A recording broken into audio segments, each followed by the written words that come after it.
श्रीमद्भागवते महापुराणे दशमस्कन्धे अथ चतुर्दशोऽध्यायः। ब्रह्मोवाच नौमीड्यते भ्रवपुषे तडिदम्बराय गुञ्जावतंस परिविच्च लसन्मुखाय वन्यस्रजे कवलवेत्र विशानवेनु लक्ष्मश्रिये मृदुपदे पशुपाङ्गजाय अस्यापि देववपुषो मदनुग्रहस्य स्वेच्छामयस्य न तु भूतमयस्य कोऽपि नेशे महित्ववसितुं मनसान्तरेण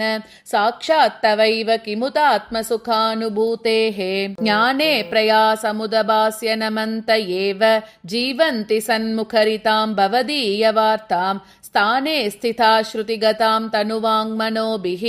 ये प्रायशोजितजितोऽप्यसितैस्त्रिलोक्याम् श्रेयःश्रुतिं भक्तिमुदस्यते विभो क्लिश्यन्ति ये केवलबोधलब्धये तेषामसौ क्लेशल एव शिष्यते नान्यद्यथा स्थूलतुषावगातिनाम् पुरेह भूमन् बहवोऽपि योगिनः त्वदर्पितेह निजकर्मलब्धया विबुध्य भक्त्यैव कतोपनीतया प्रपेदिरेञ्ज्योच्युतते गतिं पराम् तथापि भूमन् महिमा गुणस्य ते विबोद्धुमर्हत् यमलान्तरात्मभिः अविक्रियात् स्वानुभवादरूपतो ह्यनन्यबोध्यात्मतया न चान्यताम् गुणात्मनस्तेऽपि गुणान् विमातुं हितावतीर्णस्य क ईशिरेस्य कालेन यैर्वा विमितासु कल्पैः भूपांसवः के मिहिकाद्युभासः तत्तेऽनुकम्पां सुसमीक्षमानो भुञ्जान एवात्मकृतं विपाकं हृद्वाग्वपुर्भिर्विदधन्नमस्ते जीवेतयो मुक्तिपदे सदाय भाक् पश्येष मे नार्यमनन्त आध्ये परात्मनि त्वय्यपि मायिमायिनि मायां वितत्येक्षितुमात्मवैभवं ह्यहं कियानैच्छमिवार्चिरग्नौ अथ क्षमस्वाश्रुतमे रजो भुवो ह्यजानतस्त्वत्पृथगीशमानिनः अजावलेपान्दतमोन्दचक्षुष एषोऽनुकम्प्यो मयि नातवानिति क्वाहं तमो महदहं कचराग्निवार्भू संवेष्टिताण्डघटसप्तवितस्तिकायः द्वेदृग्विधा विगणिताण्डपरानुचर्या वादाद्वरोम विवरस्य च ते महित्वम् उत्क्षेपणं गर्भगतस्य पादयोः किं कल्पते मातुरधोक्षजागसे किमस्ति नास्ति व्यपदेशभूषितं तवास्ति कुक्षे कियदप्यनन्तः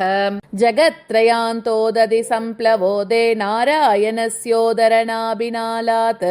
विनिर्गतोऽजस्त्विति वाङ्नवै मृषा किं त्वीश्वरत्वन्नत विनिर्गतोऽस्मि नारायणस्त्वं न हि सर्वदेहिनाम् आत्मास्यदीशा किल लोकसाक्षी नारायणोऽङ्गं नरभूजलायनात् तच्चापि सत्यं न तवैव माया तच्चेज्जलस्तं तव सज्जगद्वपुः किं मे न दृष्टं भगवन् तदैव किं वा सुदृष्टं हृदि मे तदैव किं नो सपद्येव पुनर्व्यदर्शि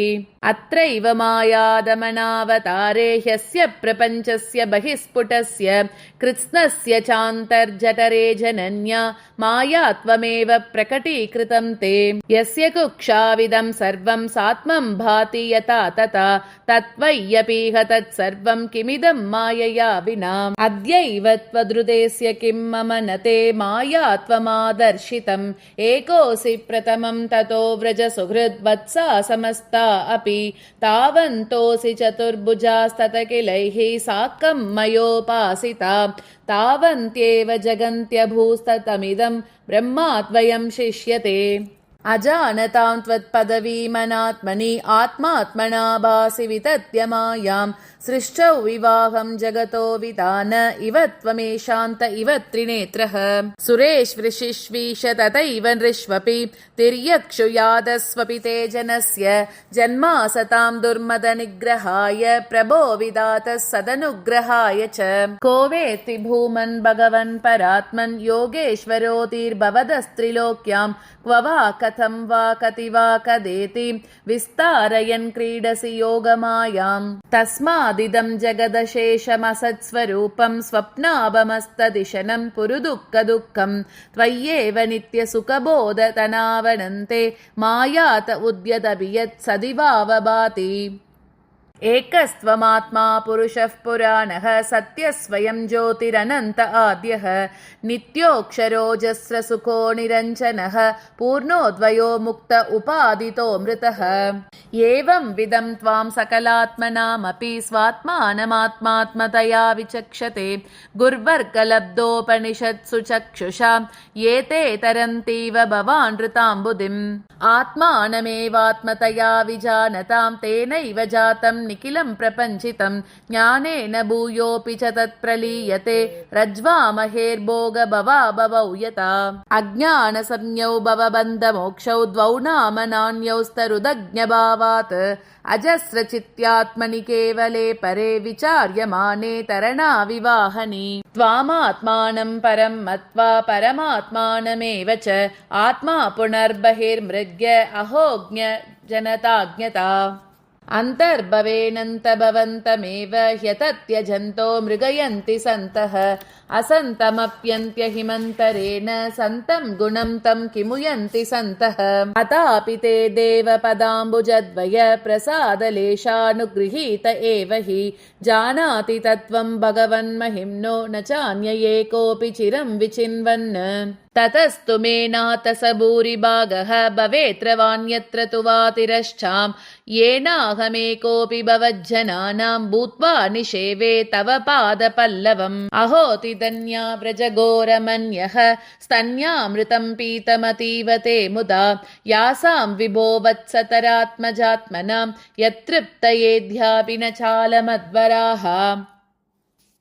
अहो भाग्यं नन्दगोपव्रजौकसां यन्मित्रं परमानन्दं पूर्णं ब्रह्म सनातनम् येषां तु भाग्यमहिमाच्युत तावदास्ताम् एकादशैव हि वयं बत भूरिभागाः एतदृशी कचशकैरसकृत् पिबामः शर्वादयोऽङ्घ्रि उदजमध्वमृतासवं ते तद्भूरिभाग्यमिह जन्म किमप्यटव्यां यद्गोकुलेऽपि कथमाङ्घ्रिरजोऽभिषेकं यज्जीवितं तु निखिलं भगवान् मुकुन्दः त्वद्यापि यत्पदरजश्रुतिमृग्यमेव येषां घोषनिवासिनामुत भवान् किं देवरातेति नः चेतो विश्वफलात् फलं त्वदपरं कुत्राप्ययन्मुह्यति सद्वेषादिव पूतनापि सकुला त्वामेव देवा पिता यद्दामार्तसुहृत्प्रियात्मतनय प्राणाशयास्त्वत्कृते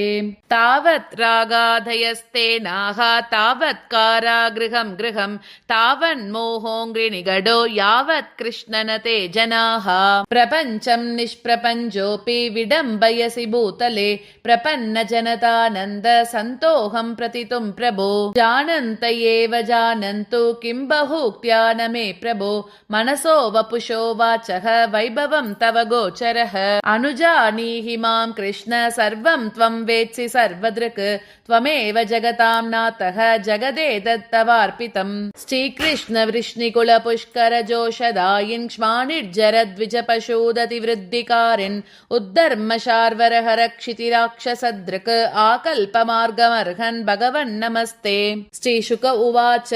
इत्यभिष्टूय भूमानं त्रिः परिक्रम्य पादयोः नत्वाभीष्टं जगद्दाता स्वधाम प्रत्यपद्यत ततोऽनुज्ञाप्य भगवान् स्वभुवं प्रागवस्थितान् वत्सान् पुलिनमानिन्ये यथा पूर्वसखं स्वकम् एकस्मिन्नपि यादेब्दे प्राणेशं चान्तरात्मनः कृष्णमाया हता राजन् क्षणार्धं मे निरेर्भकाः किं न विस्मरन्तीह माया मोहितचेतसः यन्मोहितं जगत् सर्वम् अभीक्ष्णं विस्मृतात्मकम् ऊचुश्च सुहृदः कृष्णं स्वागतं ते तिरंहसा नैकोऽप्यभोजिकवल एहीतः साधु भुज्यताम् ततो हसन् हृषीकेशः अभ्यवहृत्य सहार्भकैः दर्शयन् चर्माजगरं न्यवर्तत वनाद्व्रजम् बर्हप्रसूननवधातु विचित्रिताङ्गः प्रोद्धाम वेणुदलशृङ्गरवोत्सवाढ्यः वत्सान् गृणन् अनुगगीत पवित्रकीर्तिः गोपीदृकुत्सवदृशिः प्रविवेश गोष्ठम् अद्यानेन महाव्यालः यशोदानन्दसूनुना हतो विता वयं चास्मात् इति बाला व्रजे जगुः ब्रह्मन् परोद्भवे कृष्णे इयान् प्रेमा कथं भवेत् यो भूतपूर्वस्तोकेषु स्वोद्भवेष्वपि कथ्यताम् श्रीशुक उवाच सर्वेषामपि भूतानां नृपस्वात्मैव वल्लभः इतरे पत्यवित्ताध्या तत्वल्लभतयैव हि तद्राजेन्द्र यथा स्नेहः स्वस्वकात्मनि देहिनां न तथा ममतालम्बी पुत्रवित्तगृहादिषु देहात्मवादिनां पुंसाम् अपि राजन्यसत्तम यथा देहप्रियतमः तथा न ह्यनुये च तम् देहोऽपि ममता भाक्चेद्रह्यसौ नात्मवत्प्रियः यज्जीर्यत्यपि देहेऽस्मिन् जीविताशा बलीयसि तस्मात् प्रियतमस्वात्मा सर्वेषामपि देहिनां तदर्थमेव सकलं जगदेतच्चराचरम् कृष्णमेनम् अवेहि त्वम् आत्मानम् अखिलात्मनां जगद्हिताय सोऽप्यत्र देही वा भाति मायया वस्तुतो जानतामत्र कृष्णं स्तास्नु च रिष्णु च भगवद्रूपमखिलं नान्यद्वस्तु इह किञ्चन सर्वेषामपि वस्तूनां भावार्थो भवति स्थितः तस्यापि भगवान् कृष्णः किमदद्वस्तुरूप्यताम् समाश्रिताये पदपल्लवप्लवं महत्पदं पुण्ययशो मुरारेः भवाम्बुधेर्वत्स पदं परं पदं पदं पदं यद्विपदां न तेषाम् एतत्ते सर्वमाख्यातं यत्पृष्ठोऽहम् इह त्वया यत्कौमारे हरिकृतं पौगण्डे परिकीर्तितम् एतत् सुहृद्भिश्चरितं मुरारेः अगार्दनं शाद्वलजेमनं च व्यक्तेदरद्रूपमजोर्वभिश्चवं शृण्वन् गृणन्नेति नरो किलार्तान् एवं विहारैर्कौमारैः कौमारं जगतुर्व्रजे निलायनैः सेदुबन्धैः मर्कटोत्प्लवनादिभिः